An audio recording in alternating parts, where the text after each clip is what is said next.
Welcome in to the DNVR Avalanche Podcast presented by DraftKings Sportsbook. Use code DNVR when you sign up for a new account. I'm your host, Rudo, joined by AJ Haefele. Some Avalanche news today, probably not the free agent news that everyone was hoping to hear, but there's still time in the day for that to happen. We'll see how tonight plays out. For this show, though, the Avs traded for Kurtis MacDermid. There were also a few other trades around the NHL we can talk about, but we'll get to those in a second. This trade doesn't make a whole lot of sense to me, AJ. Are you gonna explain it to me, or are you gonna be confused and sad about it? Yeah, I mean, I think it's a pretty obvious. I think it's a pretty obvious deal here. The analytics department clearly went to lunch, and Sakic got on the phone and hurried up and called Ron Francis and said, I need that guy who led the Kings in hits per 60 last year that you guys took in the expansion draft. Gimme. And he gave up his favorite asset to give up, which is a 4th round pick, because he gives those up all the time. He does. It's been 3 years in a row now. He's traded the 4th, I think. I mean, going back to like Colin Wilson, like that's true. Even like, longer than that, yeah. It's the guy he's like, nope. If you have a depth guy that we want, our 4th is something we are very comfortable giving up. All right. Let me preface everything I'm going to say on the show with the fact that I'm sure Kurtis MacDermid is a great human being. I'm sure he could. So word on the street is that he is a great dude. Like character wise, like he's great in the room, which neat. I'm sure he could beat the pants off of me both in the game of hockey and literally. Well, he is like 6'5" and jacked. Yeah. So we've set some ground rules that it's nothing against him as a person. Obviously, he's an unbelievably good hockey player for having made it to the NHL at all. But I don't understand. Weird that we have to qualify that because we're about to turbo dunk on what he's done in the NHL. Yeah. Looking at his statistics, it's not good. So basically, take what Patrick Nemeth did in the playoff series against Vegas. Yep. And that's Kurtis MacDermid defensively all the time. Just always. It's his defensive metrics are unbelievably bad. There is a legitimate case that he may be the worst defenseman in the NHL that played over 10 games. It's bad. I don't know what to tell you. The actual numbers of his hockey play are, as you can see, atrociously bad. Atrociously atrocious. I don't know how you can put this guy on your NHL roster in your NHL lineup and say you've made your team better. I even struggle to understand the point everyone has made. Look how deep red that bar is. Yeah, that expected goals against it's all the way at the bottom. It's breaking the graph at this point. And where I struggle with this is the conversation around him is well, he'll add grit, he'll add some physicality. The Avs needed some of that. In a certain sense, I don't necessarily disagree with that, but also when you look at his numbers, and I understand that hits is not a particularly well-tracked stat. It's inconsistent as hell, arena to arena. But he's not even in the top 100 NHLers in hits per game or per 60 last year. It's not like this dude is running out there and hitting everything that moves. He's averaging 2 hits a game. I think it was about 7.5 hits per 60, which it's the top 100 all average well over 10 hits per 60. Yep. It's not the thing that he does is punch people in the face, which if you want that, cool, great. I get it. I don't understand how that's a reaction to the Vegas series in which fighting wasn't particularly relevant to the outcome of the series. Finishing though. He's got a great shot, right? Yeah, his 2 goals that he finished on 16 shots this year really helped him finish, I guess. He led the Kings in shooting percentage at 12.5%. I loved that made the press release. Yeah, that was like the first line, and I was like, really? Really? I loved that. Tied for 3rd in goals amongst Kings defensemen. He also led Los Angeles Blue Liners defense at scoring. Was what this presser is about. 7.38 hits per 60 minutes. So I just don't. Do we have his isolateds? Because I really want to show the defense. The deep. Yeah, deep here we red. go. This artboard. Is this him? It is him. Yeah. It's bad. It's really, really bad. So for the listeners who aren't watching this live, so offensively, you want that to be red. And defensively, you want that to be blue. He got it back. He's got a little backwards. And these are huge numbers, but in the reverse direction of what you want. Okay? The fact that he's negative offensively, I can live with. There's a lot of decent NHL players who are like that. He's not a play driver. Fine. But if you're going to be a defensive defenseman that punches people and hits people and brings grit and physicality, maybe you don't want to go out and get a guy who's been so horrific defensively that the heat map with him in his own zone looks like a skinned knee right in front of your own goal. That is not a skin knee. That is the blood of the goaltender who is bled out in the crease from all the shots this dude is giving up. Like a gunshot wound. Where the blood is just squirting out all over the rest of the zone. There's nothing positive about this. There's like no dressing this up. The only way you could dress it up is, hey, well, 2018-19 wasn't so bad, where he also had his least number of games played. And this is a further concern is I think his biggest season he played, 44 games? 45. 45, okay. So either way, has not come anywhere close to playing a full season in his career. He played 22 last year. 28 last year. 20. It was 28. All right. I got to pull up his stats, I guess. Either way, he played about half the season, and you can see why he only played half the season.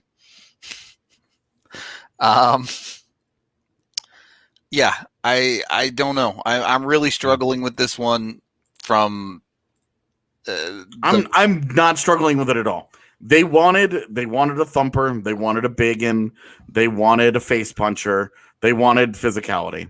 They wanted that old school mentality where they wanted a dude to go out there and run around and smash into stuff. They got a big face puncher. I'm with you on that. I understand that part of it. I just there had to be better options if they wanted someone who wanted to be physical during play. Because I just don't think he's that physical beyond starting fights. Yeah. Not that he's not physical, but this is the thing that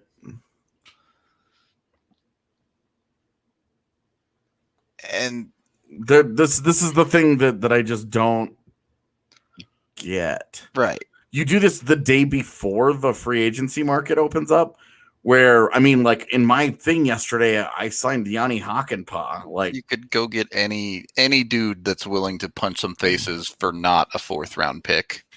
Right. And like and I get that Kurtis MacDermid costs $875K. Sure. Quite cheap salary-wise. I get that is very cheap. I understand.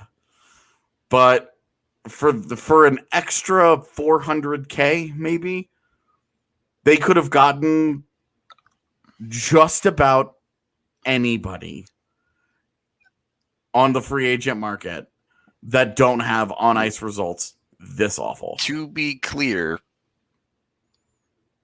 he got $875K last year, roughly. I suppose he was probably on the taxi squad, so he probably got about $875K last year for 4 points. That's over $200,000 a point.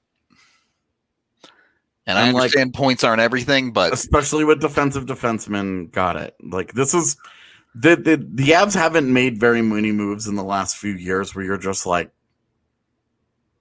this dude is just not very good. You know, like even like the deadline made sense. It didn't go well. Like it didn't turn out very well, but it made sense. You could understand the plan behind it. Yeah, like there was logic to it. And the logic to this is we wanted a big, we wanted a mean, we wanted physical. We wanted, okay, is this guy even in your lineup? I want to get to that. We do need to take our break first because this trade really does make me want to drink. So go get yourself some Breck Brew. I got myself an Avalanche right here. You can get it down at the DNVR bar. You can also get it at your local liquor store. Grab their Good Company hard seltzers if you see them, as we've been saying. They fly off the shelves. Avs fans might be looking to Breck Brew for a handful of reasons in the coming days, whether it be this trade, possibly Landy, possibly Grubauer. Could be drinking in celebration or sadness. I don't know. Either way, Breck Brew has you covered. Then you can head on over to Solace Meds. They are just a couple blocks down from the DNVR bar in Denver, but they have 4 locations in Colorado, including one in Fort Collins. You can get in there and get whatever you might need. They have a bunch of in-store deals, but you can order online as well and get 20% off when you use code DNVR20. You can get your pickup all set up. You can get in there, get whatever you need, get out quickly, super fast and easy. My favorite way to do it, to be honest. I live in a world where, like, if I actually have to go somewhere and order things, I just won't go there anymore. Like, if I'm picking something up, I have to be able to order it from the app or online beforehand. That's just my entire life now. So I'm glad to see more and more companies switching over to that style. Solace Meds is one of them.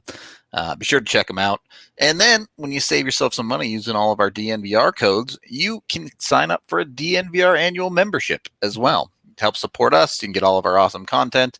I'm sure AJ has plenty of written pieces, maybe not loaded up yet, but as soon as the Avs start doing stuff in free agency, he'll have stuff to post. He'll have thoughts, which you can basically only get through DNVR now, since he's still not a free AJ in the Twitter world. So jailed AJ, jailhouse AJ. Was that you, prison AJ? How are the Dementors? They just suck out my soul. All right. Well, they reduce all happiness. Fair enough. They basically put me in a world where the only conversations I'm allowed to have are with people who think Sam Girard should be traded. That is pretty soul-sucking. I'm not going to lie. In any case, use the NVR. Get our cool stuff. You get a free shirt with an annual membership, big beers at the bar, access to the lounge. All sorts of awesome stuff. So highly recommend it if you want to try it. I think the like 1 month trial is like 99 cents or something. So at very least, give that a shot, if nothing else. Anyway, second period of the DNVR Avalanche podcast presented by DraftKings Sportsbook. You've explained the logic behind it already. I'm with you on that. Now we have to talk about the fact that the Avs are willing to give up a 4th round pick for this guy. It's an overvalue. I think we would all agree on that. But the implication is you trade a 4th round pick for a guy you're going to put on your NHL roster, right? Did the Avs just trade a 4th round pick for a guy they're just going to send to the AHL? It doesn't make any sense for the plan to be to send him to the AHL. Why would you give up a pick for that? Right. I mean, why would you give up a pick for this guy at all? But also true. Whatever. That's clearly done already. There's no going back now. Also, I just love that Seattle went through the entire expansion draft now, and all they've gotten is 2 4th-round picks. Yeah, it's so weird, man. That team's gonna be bad too. I don't know. It's so strange. But hey, they still have a Carson Twarynski, so it's fine. Yeah. In any case, I saw the Larry Brooks thing saying that the Avs are offering Landy a 3-year deal in the range of McKinnon's salary at 6.3. Neat. Yeah.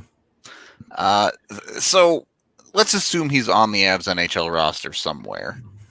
Is he your 8th D? Is he leapfrogging Timmins as your 7th D? Is he your, oh no, EJ's not going to be healthy 6th D? I'm struggling to see how you drop him into your lineup again and say that you've made your team better, because the top 3 are obvious. Makar, Girard, Taves are not going anywhere. Yeah. I can't see how you possibly sit Bowen Byram for this guy. Yeah. Well, and then Connor Timmins earned a job. Right. Connor Timmins played quite well for you in the playoffs. This is your, we really didn't want to play Jacob McDonald. I guess. If Eric Johnson is not healthy on opening night, we really don't want to play Jacob McDonald. So, and look, if Evan put out a thing today. People have considered playing him at forward, sure. Yeah, and if he ends up at forward, it's not any better.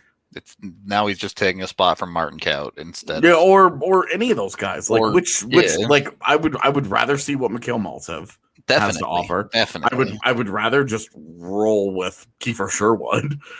Again, another guy who Logan proved O'Connor themselves serviceable at the NHL level. 2 guys last year. So Logan O'Connor should have a job pretty much just locked down. Yeah. Without question here. Like this. Okay, so you do put him at forward, then it's like this is stupid. Like this is like what are you doing? I don't know. I don't know how you fit this guy into the lineup of the Avs. I just don't. I mean, I know how. I know what's gonna happen. I assume that he's the EJ replacement until EJ is healthy. But I mean, we don't even know that much because free agency opens tomorrow. Right. What happens if the Avs go sign Jake McCabe or Cody Ceci tomorrow? Yeah, or one of those other guys. Like this really does then turn into your why did you do this? Yeah. Now he's taking Jacob McDonald's job as like the flex guy, like that will play forward or defense for you, depending. It's really weird. I don't understand. And I like, and it like there isn't anybody. Okay, like because it looks like Sheldon Dries and TJ Tynan and those cats are all moving on. Yep. Free agency opens tomorrow, and they haven't brought any of those dudes back. The dudes they're going to bring back on HL deals, they kind of already have. But. Right, like I wouldn't play this guy at forward over Jason Meg, no. Yeah, probably not. But like, so here's the thing, right? It's Andreas Wingerly. Like you just signed that guy. You want to see what he has, right? Yeah. But so we're talking about this dude potentially moving up at 4, and this doesn't get into Shane Bowers, Martin Kaut. I guess we'll throw Alex Newhook on there for right now. And Newhook, of those dudes, Newhook's the most likely to have a spot, right? Right. I'm just saying, like, sure. And then I guess if you wanted to, Sampo Ranta, Jean-Luc Foudy as like maybe getting way down maybe, there, right? Yeah, like maybe, but it's like what? Well, this doesn't make any sense. Okay, and then defensively, if he ends up as like your 8th or 9th guy, like that's ideal because then you're multiple injuries away from having to be forced to play him. Right, but then like Jacob McDonald was just very serviceable. Right. Well, just gave Dennis Gilbert to QO. You got decent minutes out of Dan Renouf. You have Justin Barron there. This is basically older Keaton Middleton. So what are you doing? Why did they give up a pick for this? I don't get that. I wanted to get into Jacob McDonald and Dennis Gilbert because first of all, Jacob McDonald is essentially the polar opposite of a hockey player than what you are going to get out of McDermott. McDonald has fairly good underlying numbers. He's a firecracker of a hockey player that just goes in and plays YOLO all the time, every time. He's fun to watch. And McDermott, his ability to play hockey is probably the least of his skills that he has when you're putting him on the ice. You're basically putting him on the ice to do anything but play hockey. You want him to run people over and punch people, and that's about it. And when you look at Dennis Gilbert as an archetype, is that not what you would be targeting him to be for you? Yeah. What does this dude do? I mean, this is just... Yes. Dennis Gilbert and Keaton Middleton already had this job. They were already here. And for this exact thing. Like, that's the element that they bring. That's what they do. What is the appeal here? I don't know why you'd play him over Jared Bednar? Yeah, I don't know why you'd play him over them. And however, I guarantee you the conversation will come along in the middle of the season where the Avs are going to be playing someone like St. Louis, and they're going to say, well, we want more heavy bodies in our lineup. This is the stereotypical thing, and McDermott's going to find his way into some hockey games. But, you say middle of the St. Louis is the second game on the schedule. It's happening right away, bro. It might. It's happening right away. Like, I don't want to make too many definitive statements and all this because tomorrow free agency opens tomorrow. Yeah. Free agency opens tomorrow, and as of right now, the Avs still have $19.3 million to spend. Yeah. Work to be done in spades as of yet. Yeah, there could be a whole bunch of things that happen. So we don't know. But it's really... One, there's no way they gave up an asset for this guy and don't have him in the NHL roster plans. And two, if he's in the NHL roster plans, who's sitting because they wanted to play this guy? Yep. And it's just those are look, if you guys are all about the moving the EJ, and look, if somebody's willing to take EJ off their hands and that money and they move him, and okay, then this move still doesn't make sense. Yeah, right. They're not. They shouldn't be in any way related. Usually you have a pretty good feel about when a move is a part of something more in the works going on to it. And for me, this trade feels very much as a random one-off that doesn't add up to anything else. The Avs just paid a 4th round pick for some guy to be their 8th to 6th defenseman, somewhere in there. So, yeah. I mean,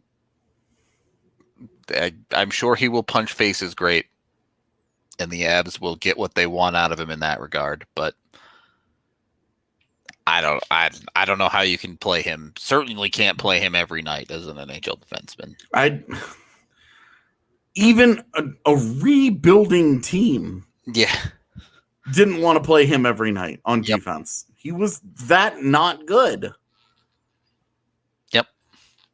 The LA Kings were like, we can't play this guy every night.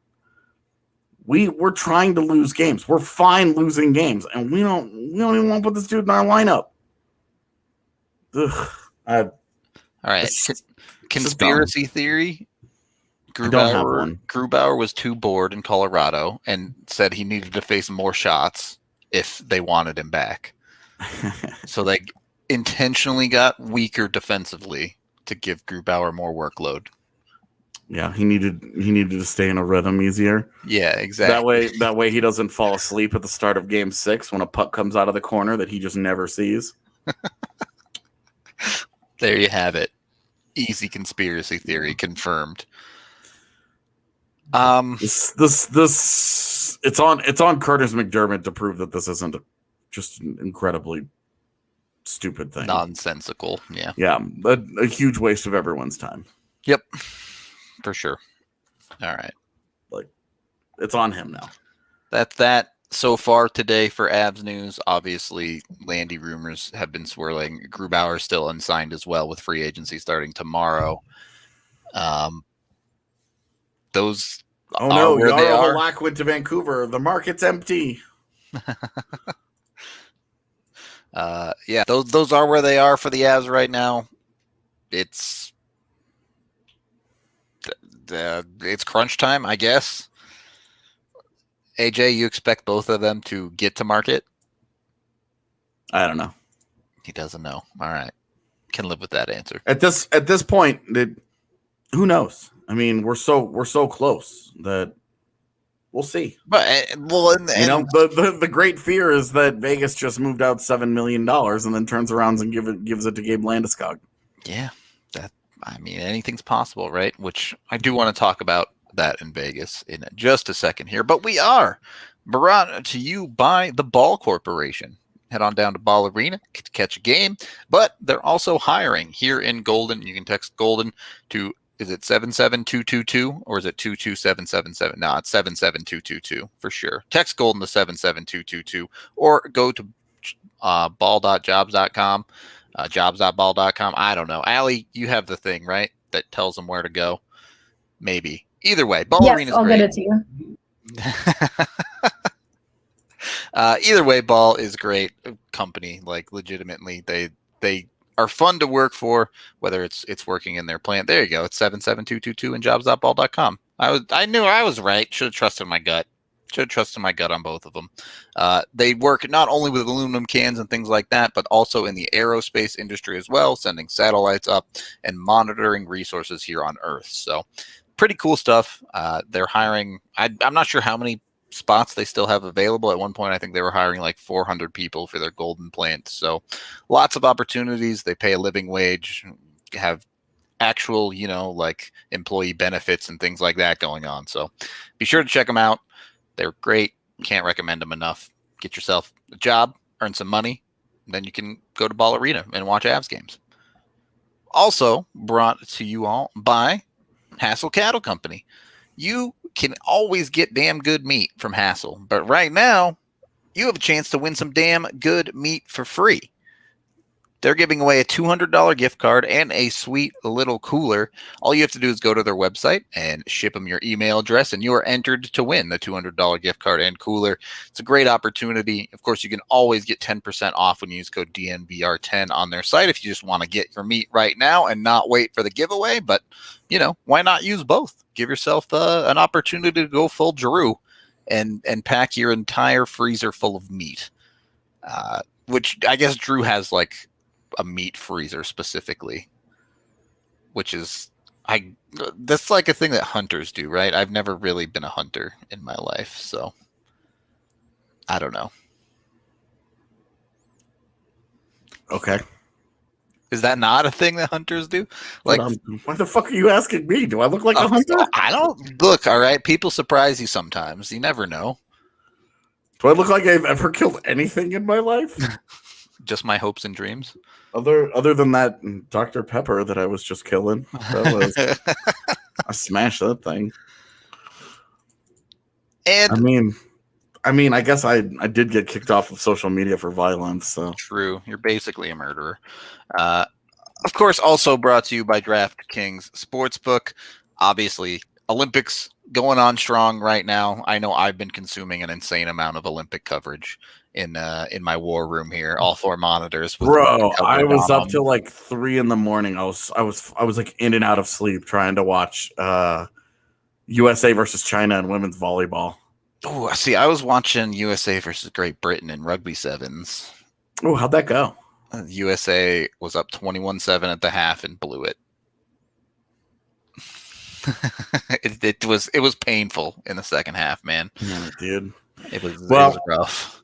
The U.S. swept China in women's volleyball. So all right, well, there you go. A little pick me up right there. That was fun.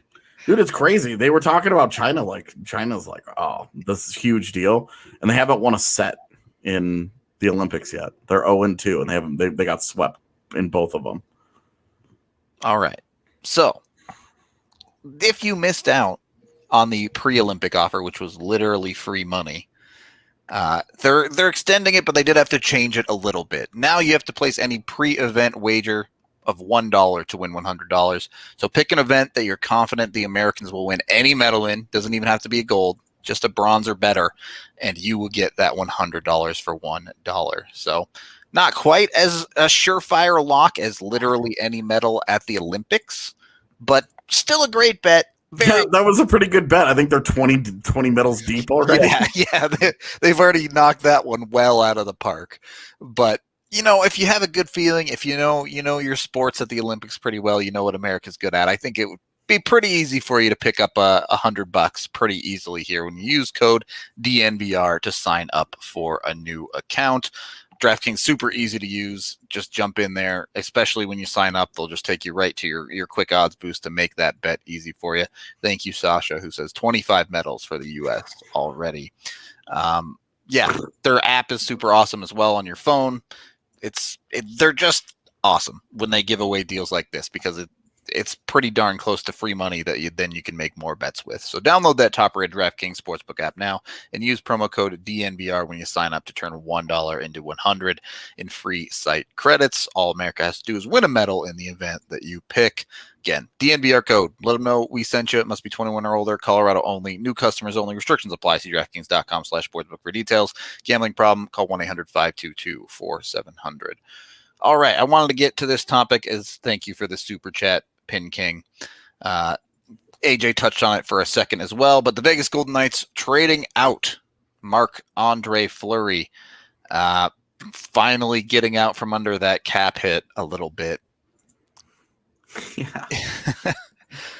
A weird way to put it after the guy wins a Vezina trophy. He's the best goalie in the league, but they also don't have to pay him. And it was no salary retained, correct? Correct. Okay. So they do completely get out from under that one. Yeah, they should have totally traded for a guy that's going to turn around and retire on them. Yeah, I don't.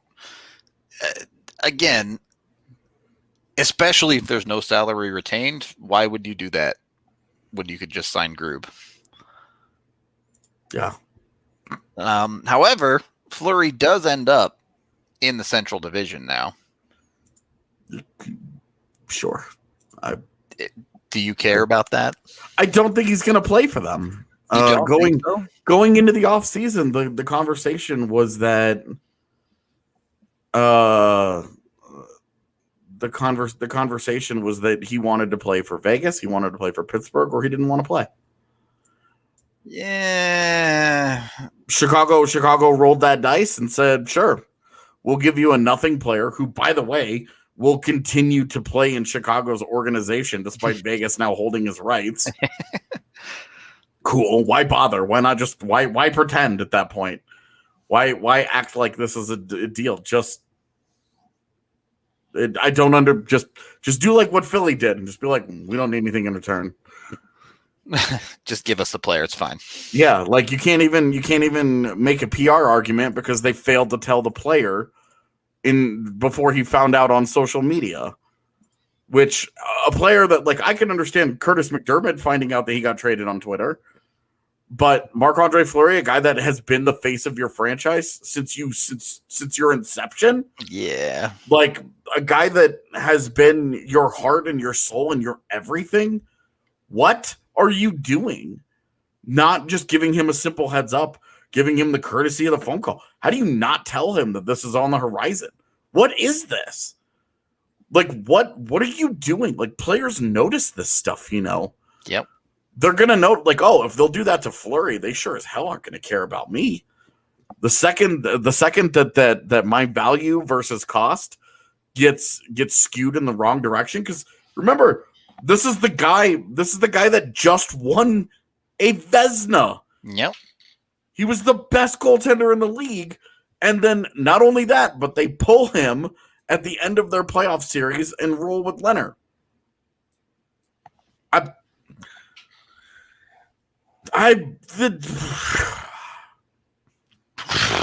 I don't know what to say about it. I think it about sums it up. Yeah. What are you doing? Like, I get, we all knew that they were going to do something to clear out the money. Okay, get it. But I don't know. Here's the thing that confuses me. This is just... Why does Chicago think that Flurry is the answer to their woes? And I know they needed a goaltender. This is a goaltender. I know they needed a goaltender. I understand that, but do they really think that Flurry makes them a contender? 1 year of Marc-Andre Fleury, if he even plays. Well, and it's like, was that the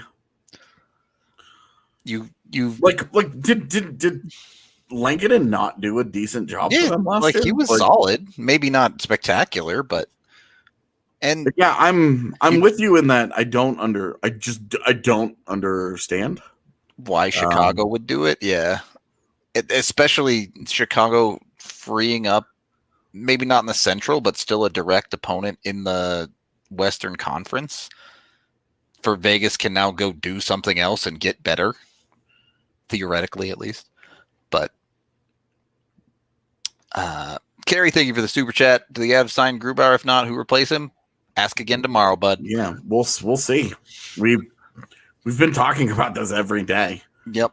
We'll tomorrow see. It'll finally happen one way or another. Yeah. So you replacing Grubauer with a cost efficient option would be a lot more doable, in theory anyway, than replacing Landeskog, of course. Yeah. That's how goalies work. So, in any case, though, Fleury situation, as you mentioned, Vegas now has money to go out and do something. What does that end up being? We'll see. But not no longer stuck in cap hell, I guess. Yeah, well, and they still, so Fleury, the $7 million is gone. Great. They still need a backup goaltender. Like, not super. You can do that on the cheap. Yeah. Yeah. Not super hard to do that. Right now they've got $12 million in cap space. The Martinez deal is not on there. The new Martinez deal is not on there. So Nolan Patrick doesn't have a deal, and they only have 5 defensemen. With Martinez, it would be 6. So yeah, they have to take care of some internal stuff as well. Sure. Yeah. So like they've got them, and like we've seen, like if you want to dump a contract, it's just not that hard. Just call Arizona. Congratulations, you've dumped a contract. Yeah. Pretty much. Oh, yeah, Nichushkin syndrome. So the one time that we were wrong about a guy. And hilariously, the one that, if you go back and listen to those shows, it was in the middle of August, and we were like, we are overblowing this because it's the middle of August and nothing is happening. So this is the focus of our day. Yeah. There were actual reasons for optimism with Val Nichushkin, though. Like, you could talk yourself into certain things. And those things happened. Yeah, that for the record. Kurtis MacDermid doesn't have an optimistic thing to talk yourself into. Yeah, there was no... Kurtis MacDermid doesn't have a solid NHL season in his history. He has not been a good NHL player ever. It just hasn't happened. There isn't anything to talk yourself into or lie to yourself about. The only thing it is he's big and strong and mean and tough. He's also... And like, look, do the Avs need that element? Yes, absolutely. We would all agree that they could definitely use more sandpaper, but you can't do it at the expense of all other skills. And the thing is, he's also 27 today. So with Val, he was 24 when the Avs went and got him. So maybe you can talk yourself into seeing there's some upside there. He can still hit another gear. This is it. This is who Kurtis MacDermid is at age 27. There's no significant leap in his game, barring, something exceptional happening. Yeah, So if you want to think that we're being hysterical or over, overblowing it or whatever, like, that's fine. It ignores all context, and acting like they're the same thing is comically disingenuous. Well, I mean, even our dislike of the Val Nichushkin deal, conceptually, there was a spot for him on the roster. Well, and with Nichushkin, there was it wasn't even about him. All of it wasn't even about him. It was what we had talked about with MacDermid. Okay, if that guy's playing, who someone has to sit. Yeah. Who's not? Yeah. You know? So that's Anyway. Yeah. It's they're just two different situations. Yeah, they're not really comparable. All right. There's like reclamation projects, and then there's like, are you hoping for a miracle? Or like, it's one thing to be like, hey, maybe this guy can get, like somebody earlier asked about James Neal. Yep. Like, James Neal had an entire decade where he was a very, very good NHL player. He had 10 years in a row of scoring 20 goals or more. Yep. And so, like, there's a track record where, like, if you're like, oh, hey, the Avs don't sign Landeskog and they want to give him a 1-year deal for $2 million, and they're going to put him next to McKinnon and Rantanen, and he's going to rebuild his value, and he's going to whatever. Like, there's a world where you could totally talk yourself into, like, maybe miracles happen. Like, maybe this guy gets back to a level he hasn't been in 5 years or whatever, right? But with a guy who has never been a good NHL player, it's like, what's the upside here? Like, where's the hope here? Right. Where does this player go? And yeah, like, what is the best case scenario you can envision? Because what the Avs got with Val Nichushkin was it. Yep. That was the best case scenario, the best realistic case scenario that they were going to talk themselves into when they signed him that day. And it happened, and that's awesome. That's been great for Val, and it's been great for the Avs. But in this one, what's the best case? What's the upside? I like the best case is he becomes Ryan Graves. And like, if he does that, that is a huge win for the Avs.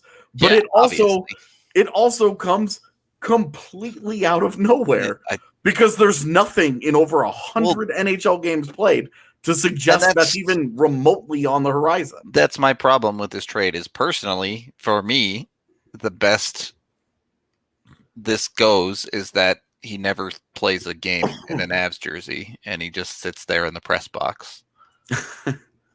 You give a fourth round pick to not play a dude. Yeah, like that's I legitimately think the Avs will be worse for having put him in the starting lineup. So Elliot Friedman. Okay, working on some stuff. Biggest one is probably Landeskog. Hearing 7x7 is on the table, and there are discussions about the possibility of 8 years. We will see where this goes. There are others who want him. AJ about to dunk. Yeah, I don't have to say a fucking word. Thank you for the super chat, James. With Connor Garland getting 4.9, do you think the Canucks are capable of getting Elias and Hughes at less than 15 together? I don't have to say a fucking word. He signs a 7x7. Just post that face you made after the Avs signed Taves. That, and I'm not gonna. We're moving on. Yeah, that Vancouver, Elias and Hughes. 15. Is that what it's going to take? You know what? Actually, just let me look real quick. Let me look at their cap situation really quickly, because I do want to dig into this. I think it's really interesting. The Hughes market is relatively set, right? Heiskanen got 8.4. Makar got 9. I don't think it is. I don't think the Hughes thing is set. You think they're going to get him cheaper? I think the Hughes thing is a bridge deal, and I've said this all along. Okay. I think the Hughes thing is a bridge deal because he's gone. He went the other way. where you look at Heiskanen, and it's very like he's been very, very, very good. This most recent year was kind of a down year in comparison, but he's very good. Dallas got screwed in their schedule where they basically played every other day for the entire freaking season. It was a total disaster of a year for Dallas, is what I'm saying. Heiskanen absolutely deserved every cent that he got. He kicks ass. No doubt. Cale Makar, same thing. With Quinn Hughes, he had an exceptional rookie season. One of the great rookie seasons by a defenseman that we have seen in the last 30 years. But like, I want to absolutely give him full credit here. I don't want people to think that I have it out for Quinn Hughes or whatever. He sophomore slumped, though. He did. Quinn Hughes was awesome. And then his second season, he was still productive, but the even strength production started to dry up a little bit. And analytically, he cratered. Defensively, especially, yeah. Cratered. Like, that, like, he was Mount St. Helens. Like, you woke up one morning there, and Quinn Hughes was on the top of the mountain, and then that by the end of the day, yeah, it was all gone. And, like, the points will still get him paid, but I think if Vancouver's going to be smart about this, that's a bridge deal. That's like 3 by 7, 3 by 6. That's where I would go with Quinn Hughes.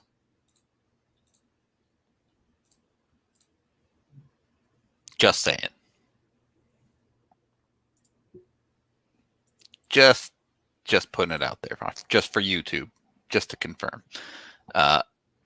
In any case, so do you think they can get Pettersson for a relatively decent deal as well?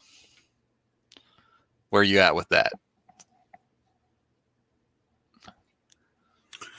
So Pettersson, I think there has to be a minor concern here. 2 point per game seasons, really 3. I mean, he was basically point per game. Okay.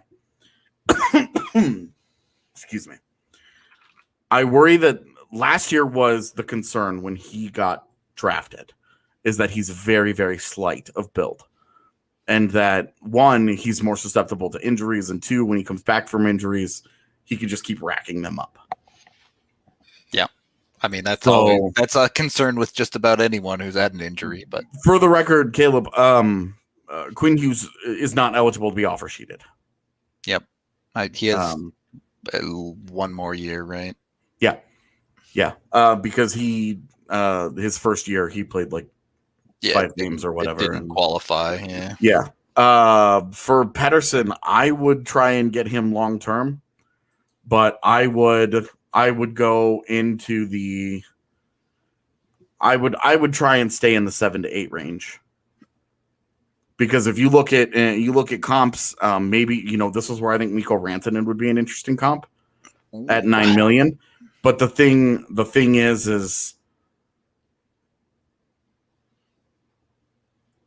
that was when the cap was still going up, so you'll have to take some sort of like a flat cap hit. Sure, maybe that's like $500K, 7, so maybe like 8.5.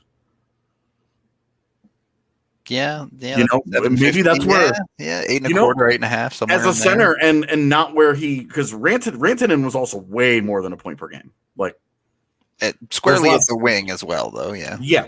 So maybe Sebastian Aho's the better comp. I mean, I'm sure Vancouver would like that. Let me see. I'm not sure Aho was quite as productive. He was. They were, basically almost identical. Yeah, they were right on that. So, I think maybe Sebastian Aho is a better comp, right about $8.5 million. But it can't be no for 5 years though. Personally, all right. I mean, at the end of the day, we're not a Vancouver podcast, so. Anyway, let's move into final thoughts. Look, the trades are what they will be. If some wild contract nonsense happens later today, we may turn this stream off and just go live immediately after. Again, in a panic if the Avs do sign Landy or Grubauer. But either way, we will be live all day tomorrow. Evan Rowell will be joining us. Yep. I talked to Big E last night, and he says that he wants to come on and he wants to hang out and see if hopefully good things stuff happens. Yeah, not like, 5 hours of us doing nothing like last year. Man, last year was the roughest free agency day we've ever lived through. It was like 4.5 hours of us being live and nothing happened. I think like 3 major deals got signed and that was it. Like, we'll see. We'll see how it goes. Be sure to like and subscribe here on YouTube. You can hit the bell if you want to hear us every single time we go live. Like I said, all day tomorrow, we'll just be chilling, hanging out, shooting it with the chat as we wait for the deals to come on in. We'll have our usual show as well, but it's been fun. Last few days of interesting stuff happening, most likely, until we head into the deep dark of August for the NHL. So we'll be here 5 days a week no matter what, but on this one, thank you for watching, listening, however you consume the podcast. We appreciate it. We are out of here. Did you see this Patrick Nemeth deal? No, but I'll look at it in a second. We'll talk to you all See you tomorrow. later.